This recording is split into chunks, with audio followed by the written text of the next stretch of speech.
Hello and welcome guys to our channel. And जैसा कि आप जानते हैं, कल हम डिस्कस कर रहे थे मेडिवल हिस्ट्री में फॉरेन इन्वेजन्स हमने डिस्कस किया था। और आज हम डिस्कस करने वाले हैं राजपूत डायनेस्टी के बारे में। भारत में राजपूतों का इतिहास दोस्तों बहुत ही अहमियत रखता है और एक बहुत ही वास्ट यहाँ पर आपको एक हिस्ट्री राजपूतों की देखने को मिलती है। जो इनका शासन काल था राजपूतों का, वो एक गौरवशाली शासन काल था। आप जैसे जानते हैं कि राजपूतों का शासन खत्म होता है पृथ्वीराज चौहान का द्वितीय पानीपत का युद्ध हारने से। लेकिन उससे पहले कई राजपूत वंश जो है हमें देखने को मिले और उन्होंने हमारे भारत के इतिहास में कुछ अहम भूमिकाएं निभाई थी। तो आज हम इन्हीं सब इतिहास के बारे में जानने वाले हैं। कौन कौन से वंश यहाँ पर थे और उनके इम्पोर्टेंट जो रूलर्स हैं उनके बारे में हम देखने वाले हैं। इसमें हम एग्जाम पॉइंट ऑफ व्यू से जो जो इम्पोर्टेंट टॉपिक्स यहाँ पर बन सकते हैं सिर्फ वही डिस्कस करेंगे। सिर्फ उन्हीं राजाओं के बारे में डिस्कस करेंगे। इसके अलावा पूरा राजपूत वंश अगर आपको जानना है तो उसके लिए हम एक नई प्लेलिस्ट क्रिएट करने वाले हैं, जिसमें हम राजपूत वंश, उनके राजा और उनकी सभी जो उन्होंने काम किए थे उनके बारे में डिस्कस करेंगे। लेकिन एसएससी पॉइंट ऑफ व्यू से आपको जितना याद रखना है वो इस वीडियो में हम डिस्कस करने वाले हैं। तो चलिए शुरू करते हैं। राजपूत डायनेस्टी। राजपूत डायनेस्टी 647 ईस्वी से लेकर 1200 ईस्वी तक शासन करती है। इसमें 36 क्लैंस हैं और 36 क्लैंस जो हैं यानी कि 36 बिरादरी आप बोल सकते हैं या फिर 36 वंश यहाँ पर बोल सकते हैं। और ये तीन बेसिक लिनिएजेस या फिर वंश में डिवाइडेड है। ये तीन बेसिक लिनिएजेस कौन सी हैं? तो पहली है सूर्यवंशी। सूर्यवंशी जो लीनिएज है या फिर सूर्यवंशी वंश जो है वो अपने आप को सूर्य भगवान के डिसेंडेंट्स मानते हैं। वहीं चंद्रवंशी जो हैं वो खुद को चंद्र देवता के वंशज मानते हैं। और इसके अलावा अग्निवंशी जो हैं खुद को अग्निदेव जो हैं उनके वंशज मानते हैं। तो अब हमारी पहली डायनेस्टी आती है चौहान डायनेस्टी। हमने तीन वंश देख लिए जिसमें ये 36 क्लैंस डिवाइडेड हैं। और इसके बाद हम देखने वाले हैं कि कौन कौन सी डायनेस्टीज ने, किन वंशजों ने हम पर, हमारे भारत पर शासन किया था और उनके शासन में होने वाली कुछ मुख्य घटनाओं को हम यहाँ पर देखने वाले हैं। चौहान वंश की अगर बात करें तो चौहानों का शासन दिल्ली और अजमेर में था। दिल्ली, अजमेर और रणथंभौर में चौहानों की अहम भूमिका रही है इनके इतिहास में। और यहाँ पर इनका शासन बहुत ही एक लंबे समय तक हमें देखने को मिला था। 7वीं शताब्दी से लेकर 1192 ईस्वी तक, यानी कि जब पानीपत तराइन का दूसरा युद्ध हुआ था, तब तक हमें देखने को मिलता है चौहान वंश। जैसा आप जानते हैं चौहान वंश खत्म होता है पृथ्वीराज चौहान थर्ड जो थे उनकी मृत्यु से, जो कि 12th सेंचुरी में होता है। ठीक है, 647 ईस्वी से लेकर आप देखेंगे यानी कि यह है 7th सेंचुरी से लेकर 12th सेंचुरी तक आपको यहाँ पर देखने को मिलता है। इसे 7th कर लीजिए, यह है 7th सेंचुरी। ओके, हमें 12th सेंचुरी यानी 1192 एडी तक हमें चौहानों का जो राज है वो देखने को मिलता है। इसके अलावा ये अग्निवंशी क्लैन से बिलोंग करते हैं, यानी कि चौहान किसके वंशज हैं? अग्निदेव के वंशज चौहान होते हैं। इसके बाद हम चौहान वंश के कुछ इंपॉर्टेंट रूलर्स जो हैं, जो मुख्य राजा यहाँ पर रहे हैं, मुख्य शासक यहाँ पर रहे हैं, उनके बारे में देखते हैं। तो पहले हैं वासुदेव। वासुदेव को चौहान वंश का संस्थापक माना जाता है और वासुदेव को विद्याधर ने सॉल्ट लेक उपहार में दिया था। इनके बारे में ये दो बातें याद रखनी है और इसके बाद में हम अजय राज द्वितीय के बारे में पढ़ते हैं। जैसा कि आप देखते हैं यहाँ पर मैंने द्वितीय मेंशन किया है, अजयराज सेकंड मैंने लिखा है। यानी वासुदेव से लेकर अजयराज द्वितीय के बीच काफ़ी राजा रहे हैं, लेकिन हम उनको डिस्कस नहीं करते क्योंकि उनका हमारे एग्जाम पॉइंट ऑफ व्यू से कोई इम्पोर्टेंट कंट्रीब्यूशन देखने को अब यहाँ पर नहीं मिलता। लेकिन जब हम राजपूत डायनेस्टी पर या फिर राजपूत रूल पर एक डेडिकेटेड प्लेलिस्ट तैयार करेंगे, तब उसमें हम ये सब राजा जो हैं इनके बारे में पढ़ने वाले हैं। तो अभी बात करते हैं, इनका शासनकाल जो था वो 1105 से लेकर 1130 ईस्वी तक था, और इन्होंने स्थापना की थी अजय मेरू की। अजय मेरू, अब जिसे हम अजमेर कहते हैं, इसकी स्थापना अजयराज द्वितीय ने करी थी और अजमेर को अपना कैपिटल बनाया था। अब आगे बात करें तो इन्होंने अपने नाम पर श्री अजयदेव नाम से सिल्वर कॉइन्स चलाए थे, और इनकी बीवी सोमलेखा ने भी अपने नाम पर सिक्के चलवाए थे। ठीक है। अब अजमेर में तारागढ़ का किला है। तारागढ़ के किले का निर्माण अजयराज द्वितीय कराते हैं, और यही तारागढ़ वही जगह है जहां पर दारा शिकोह का जन्म होता है।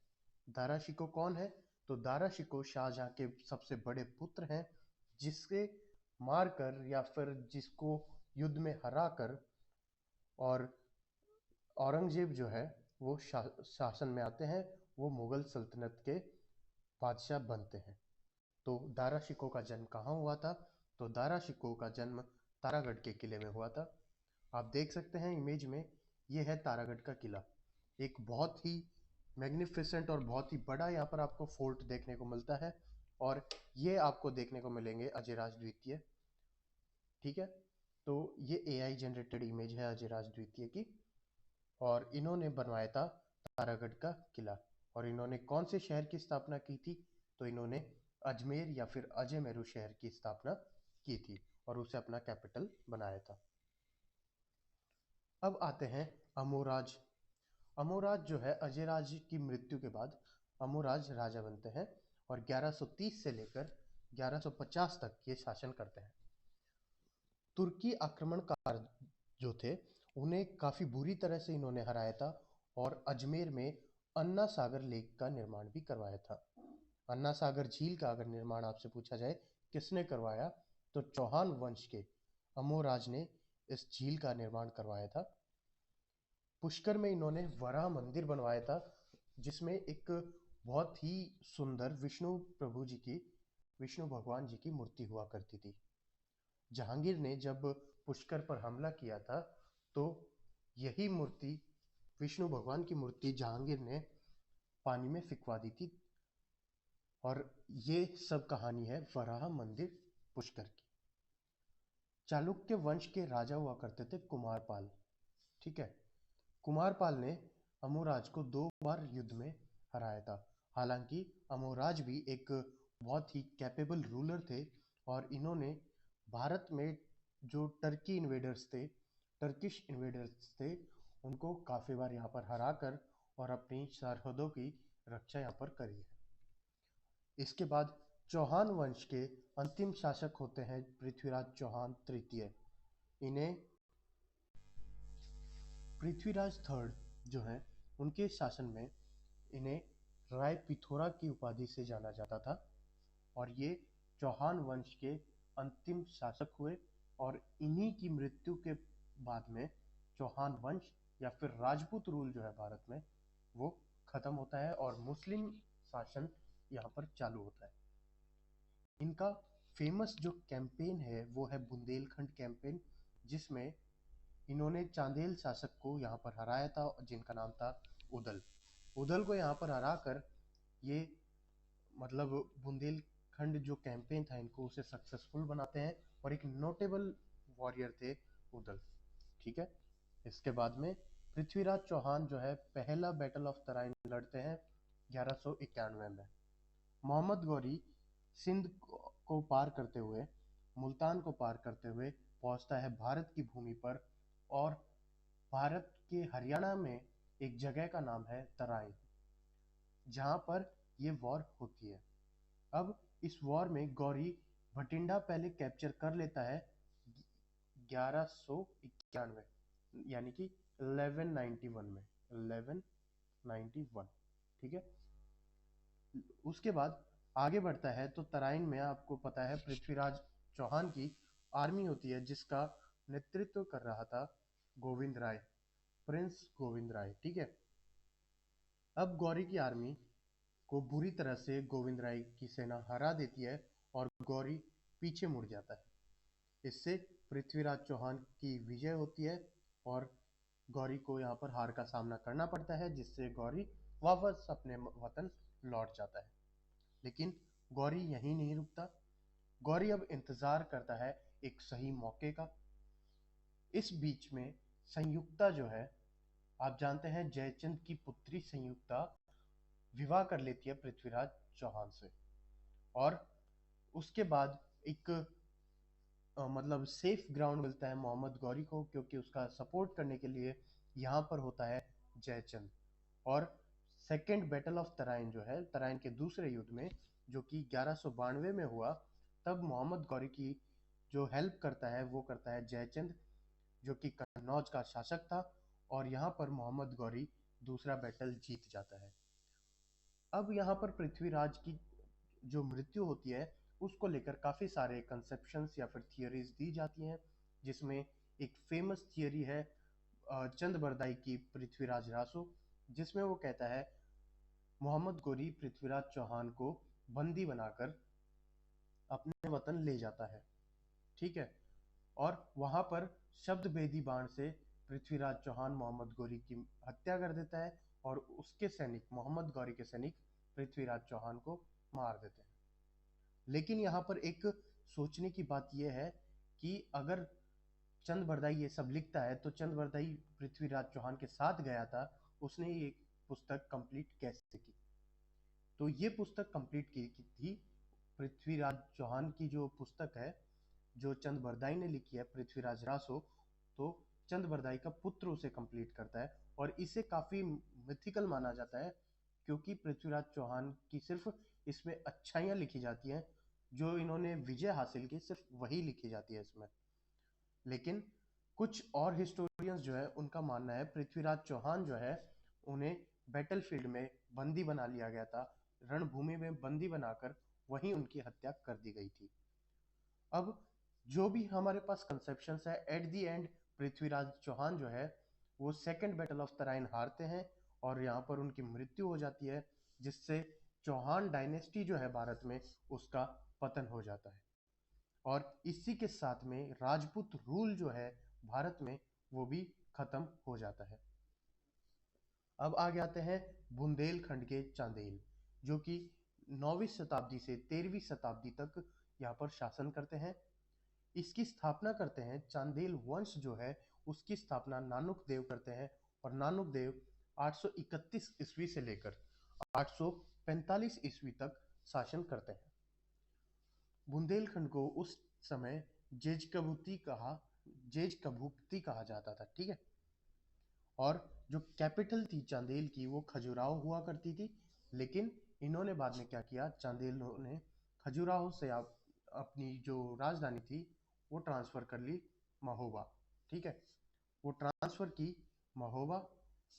और आप जैसा कि जानते हैं खजुराहो के जो मंदिर हैं वो चांदेल शासकों ने ही बनवाए हैं, तो बहुत ही इम्पोर्टेंट जगह है खजुराहो चांदेलों के लिए, जो चंदेल शासक यहाँ पर हुए थे। और चंदेल वंश की स्थापना कौन करता है? तो नानुक देव यहाँ पर स्थापना करते हैं। वहीं बात करें यशोवर्मन की, तो ये 925 ईस्वी से 950 ईस्वी तक लगभग 25 साल ये शासन करते हैं। और इनके समय एक इनको बहुत ही अच्छी अपॉर्चुनिटी क्या मिलती है, इनके समय जो गुर्जर प्रतिहार वंश है और जो राष्ट्रकूटा किंगडम है, उनका डाउनफॉल शुरू हो जाता है। और यही इनके पास एक अपॉर्चुनिटी थी, जिस समय ये अपने जो किलाबंदी करते हैं अपने किले की, और अपनी जो लिमिट्स है, अपनी जो बाउंड्रीज हैं, उसका एक्सपेंशन करते हैं, वो बढ़ाते हैं। और इसी गुर्जर प्रतिहार और राष्ट्रकूटा किंगडम के डाउनफॉल की वजह से ये कलिंजर हिल पर भी कब्जा कर लेते हैं। तो यशोवर्मन बहुत ही एक इम्पॉर्टेंट भूमिका यहाँ निभाते हैं। और खजुराहो में जो मंदिर हैं उनमें से एक है लक्ष्मण मंदिर। और लक्ष्मण मंदिर का निर्माण किसने करवाया? तो यशोवर्मन ने लक्ष्मण मंदिर का निर्माण करवाया है खजुराहो में। खजुराहो में बहुत से मंदिर हैं। जब हम टेम्पल्स ऑफ इंडिया पढ़ेंगे तब उसमें हम डिस्कस करने वाले हैं कि खजुराहो के मंदिर जो चंदेलों ने बनवाए हैं वो उनमें कौन कौन से मंदिर हैं और किस शासक ने वो मंदिर का निर्माण करवाया है। फिलहाल लक्ष्मण मंदिर आप याद रखिए यशोवर्मन ने बनवाया है। अब अगले इंपॉर्टेंट रूलर यहाँ पर आते हैं विद्याधर। विद्याधर जो है 1015 से लेकर 1036 ईस्वी तक यहाँ पर शासन करते हैं और इन्होंने मोहम्मद गजनी जो था उसके आक्रमण से अपने साम्राज्य की रक्षा करी थी। महमूद गजनी आप जानते हैं, यहाँ पर काफ़ी इन्वेजन्स उसने किए थे और उससे प्रोटेक्शन अपने किंगडम की, चांदेल वंश की, किसने की थी? विद्याधर ने। और कांदरिया महादेव टेम्पल जो है वो इसी ने बनवाया था। ठीक है, कांदरिया महादेव मंदिर किसने करवाया था इसका निर्माण? तो इसका निर्माण करवाया था विद्याधर। और किस डायनेस्टी से ये बिलोंग करते थे? तो ये बिलोंग करते थे चांदेल डायनेस्टी से। अब आते हैं दिल्ली के तोमर। दिल्ली के तोमर जो है 8वीं शताब्दी से लेकर 12वीं शताब्दी तक शासन करते हैं। अब जो दिल्ली के तोमर्स थे उनकी जो डायनेस्टी है, तोमर वंश की स्थापना जो है वो आनंगपाल प्रथम करते हैं। और पहले ये प्रतिहार जो थे, प्रतिहारों के फ्यूडेटरीज होते हैं, यानी कि उनके अधीन शासन ये करते हैं। लेकिन आगे जाकर तोमर पावर्स में आते हैं। पावर में आने के बाद ये दिल्ली, हरियाणा और उत्तर प्रदेश के कुछ इलाकों पर ये शासन करते हैं। आनंगपाल तोमर द्वितीय ये जो है इन्होंने दिल्ली की स्थापना करी थी। और दिल्ली की स्थापना इन्होंने किस नाम से की थी? तो दिल्ली का पुरी के नाम से दिल्ली की स्थापना आनंदपाल तोमर द्वितीय करते हैं। इनके बाद इनके जो ग्रैंडसन है पृथ्वीराज चौहान, वो इन्हें सक्सीड करते हैं।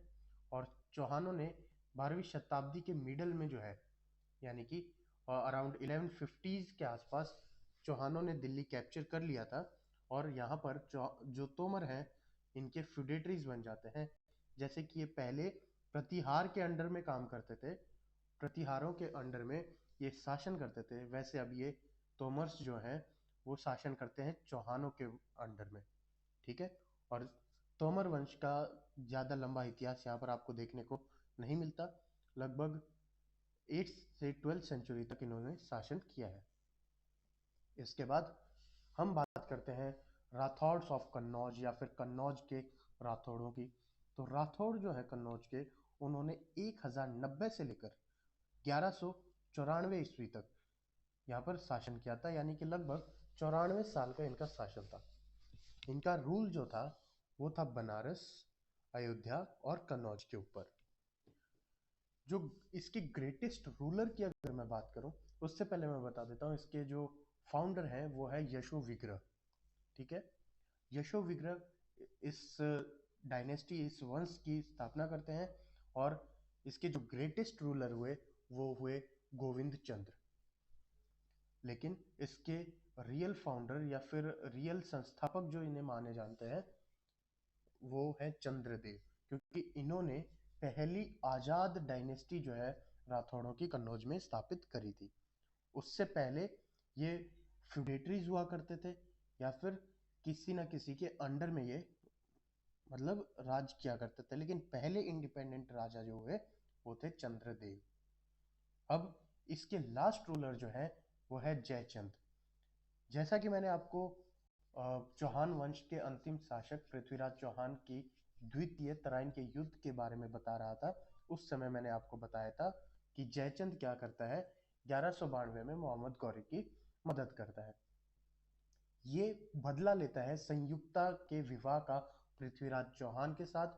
और इसे ये नहीं पता था आगे चलकर मोहम्मद गौरी इसी की मतलब परेशानी बन जाना है। ठीक है, तो जब 1192 का तराइन का युद्ध हुआ तो उसके 2 साल बाद मोहम्मद गौरी फिर आता है और 1194 में जयचंद को यहाँ पर हराकर और जयचंद की हत्या कर देता है। ये सब होता है बैटल ऑफ चंदावार, चंदावार के युद्ध में। और यहाँ पर राठौड़ जो है उनका भी वंश यहाँ पर खत्म हो जाता है। ठीक है, अब हमारे पास रिमेनिंग जो है वो है मेवाड़ के सिसोदिया। इनका शासनकाल जो है 8th सेंचुरी से लेकर 1948 एडी तक था। यानी कि हमारे जब भूमि पर मुगल शासन था तब से लेकर जब अंग्रेजों का शासन था और जब हम आज़ाद हुए तब तक इनका शासन हमको देखने को मिलता है। यानी कि एक बहुत ही बड़े टाइम फ्रेम तक इन्होंने शासन किया है। ये उदयपुर जो स्टेट है, जो मेवाड़ पहले होता था, वहां पर शासन करते थे। और यहाँ पर इसकी नींव रखी थी हामिर सिंह ने। राजा हामिर सिंह दिल्ली के तुगलक सुल्तानों को हराते हैं और यहाँ पर मेवाड़ के साम्राज्य की स्थापना करते हैं। ठीक है, हामिर सिंह ने तुगलकों को हराया और तुगलकों को हराकर यहाँ पर मेवाड़ के साम्राज्य की स्थापना करी। हामिर सिंह गोहिल डायनेस्टी से बिलोंग करते थे। और अब हम देखने वाले हैं इसके कुछ इंपॉर्टेंट रूलर्स। आपने जितने अभी तक राजपूत डायनेस्टीज पढ़े हैं, आपको उनमें से हो सकता है कुछ डायनेस्टीज के राजा याद हों, लेकिन सिसोदिया जो है या फिर मेवाड़ के जो राजा हुआ करते थे उनमें से आपको मेजर आपको याद होंगे। जैसे आपको महाराणा कुंभा याद होंगे, महाराणा प्रताप सिंह याद होंगे, महाराणा अमर सिंह याद होंगे, क्योंकि इनका एक बहुत ही विशाल का इतिहास रहा है और एक बहुत ही गौरवान्वित करने वाला इतिहास इनका रहा है। पहले बात करते हैं महाराणा कुंभा की।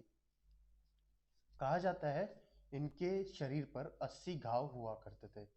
और 80 घाव होने का मतलब यही है किसी राजा के शरीर पर कि वो युद्ध में बहुत ही एक्टिव थे, यानी कि बहुत ही युद्ध उस समय इनको लड़ने पड़ते थे।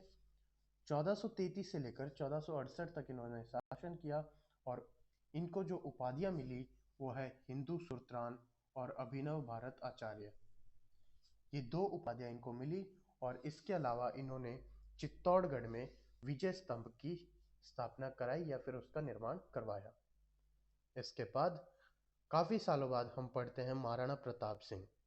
महाराणा प्रताप सिंह जो है 1540 से लेकर 1597 तक यहाँ पर शासन करते हैं।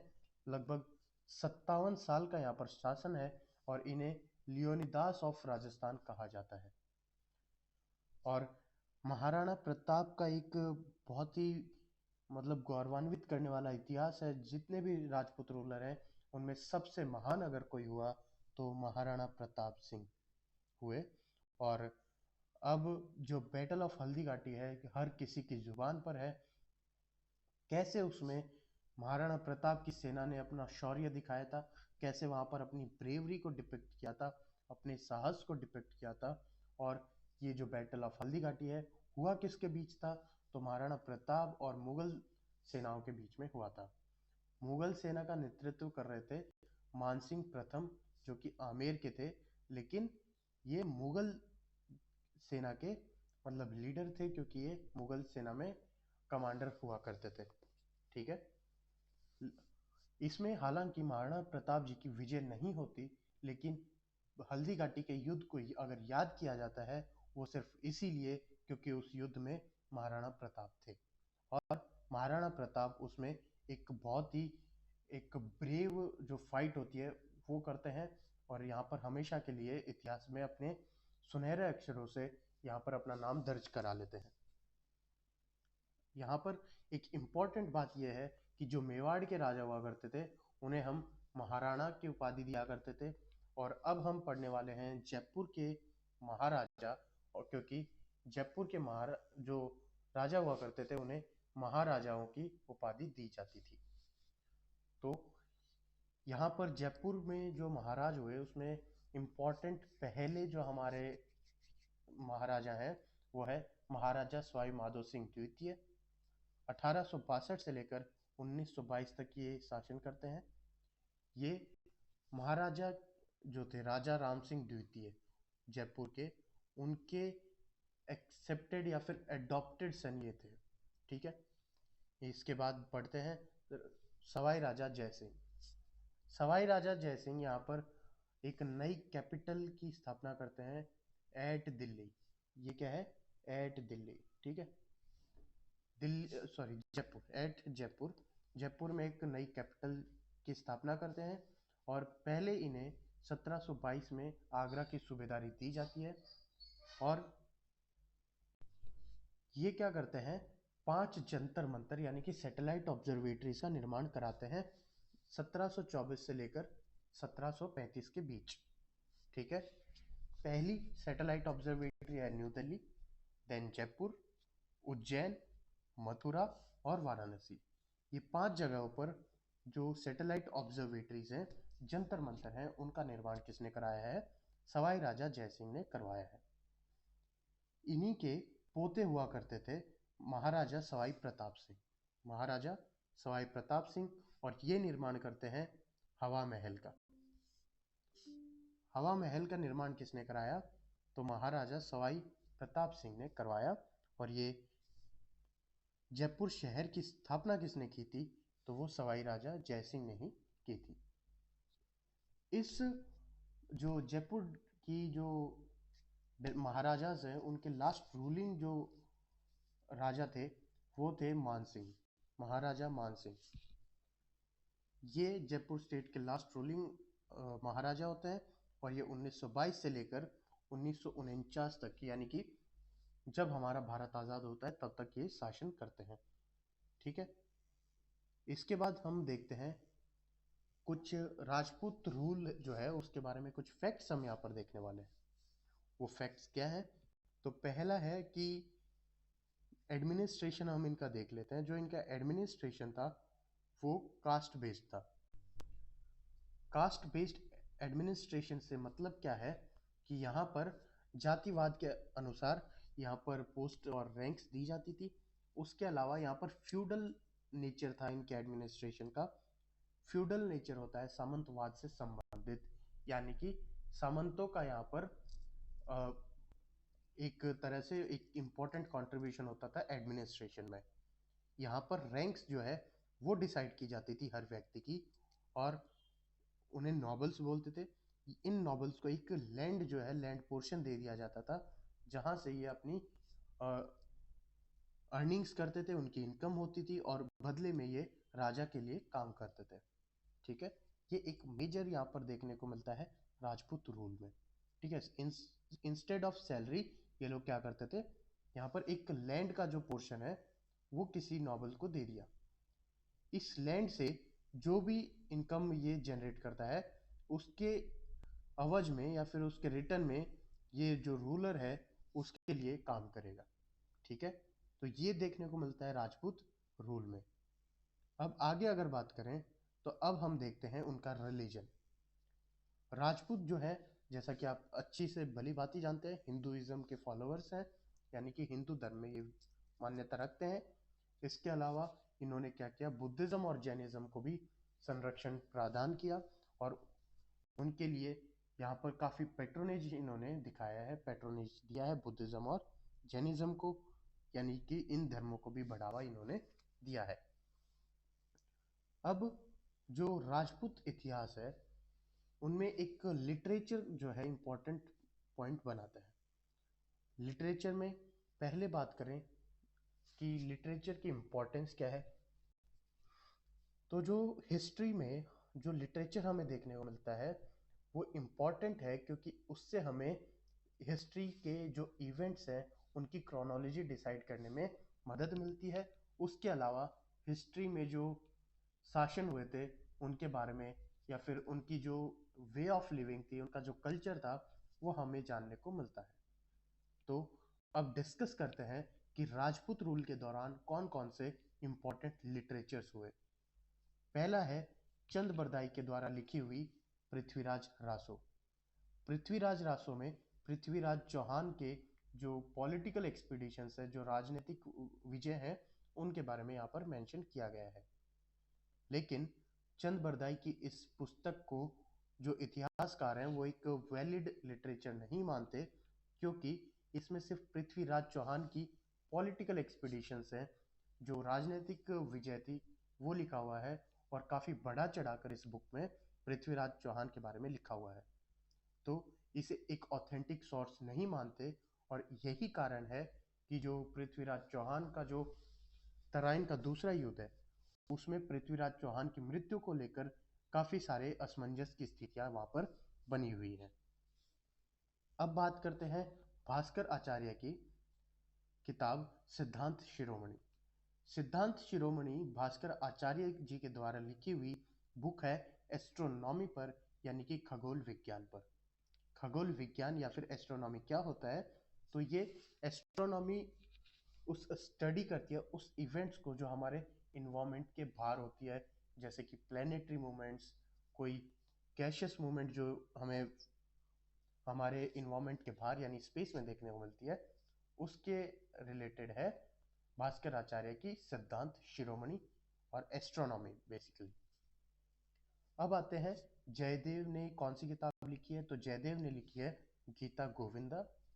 भारवी ने लिखी है कीर्ता अर्जुनिया, ठीक है। और राजशेखर के द्वारा लिखी हुई काव्य मीमांसा काफी इंपॉर्टेंट है राजपूत रूल को लेकर, ठीक है। तो ये काफी बार एग्जाम में पूछा जाता है कि राजशेखर ने कौन सी किताब लिखी है, तो काव्य मीमांसा यहाँ पर उन्होंने लिखी है। फिर आते हैं कल्हाण ने। कल्हाण ने लिखी है राज तरंगिनी। और वहीं हेमचंद्र जो है वो उन्होंने लिखी है कुमारपाल चरित्र, ठीक है। तो ये कुछ इतिहास हुए राजपूत रूल के। अब राजपूत रूल जैसा कि हम जानते हैं काफी एक वास्ट रूल है, काफी एक मैग्निफिसेंट रूल है भारत में। लेकिन फिर भी इनका पतन कैसे हुआ? जबकि राजपूतों में एक से बढ़कर एक साहसी योद्धा थे, एक से बढ़कर एक हमें यहाँ पर मतलब ब्रेवरी डिपिक्ट करने वाले, एक साहस को दिखाने वाले राजा यहाँ पर हमें देखने को मिलते हैं। तो इनके डिक्लाइन के जो मेजर कारण माने जाते हैं, पहला तो यही है कि इनमें आपस में ही काफी सारे कॉन्फ्लिक्ट्स हुआ करते थे, जिसके चलते इनमें लैक ऑफ यूनिटी थी, यानी कि एकता की कमी थी। यहाँ पर एकजुट होकर किसी बाहरी शक्ति से लड़ने के बजाय ये आपस में ही लड़ते रहते थे, अपनी टेरिटरीज को लेकर, अपनी शक्तियों को बढ़ाने को लेकर। इसीलिए इस इनमें लैक ऑफ यूनिटी थी। एक राजपूत रूलर दूसरे राजपूत रूलर की मदद नहीं करता था। अब इन दो रीजंस के अलावा तीसरा रीजन है ओल्ड मिलिट्री प्रैक्टिसेस।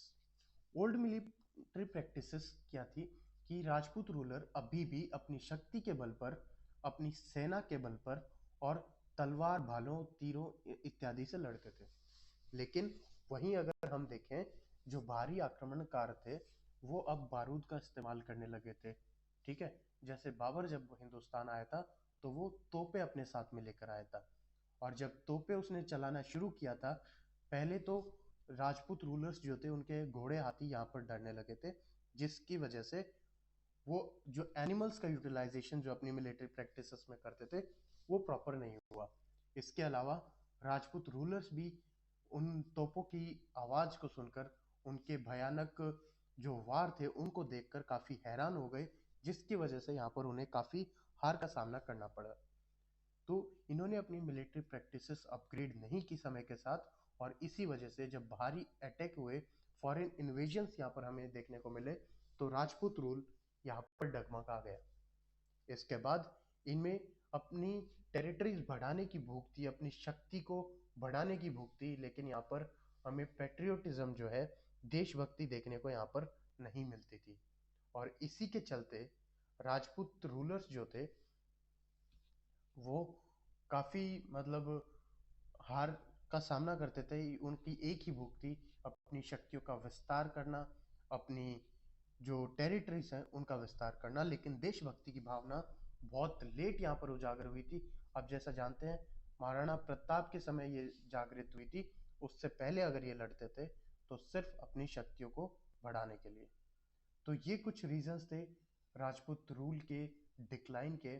और इसके बाद हम जैसा जानते हैं दिल्ली सल्तनत की स्थापना हुई थी, जब मोहम्मद गौरी 1192 में पृथ्वीराज चौहान को हराकर अपने देश लौटता है।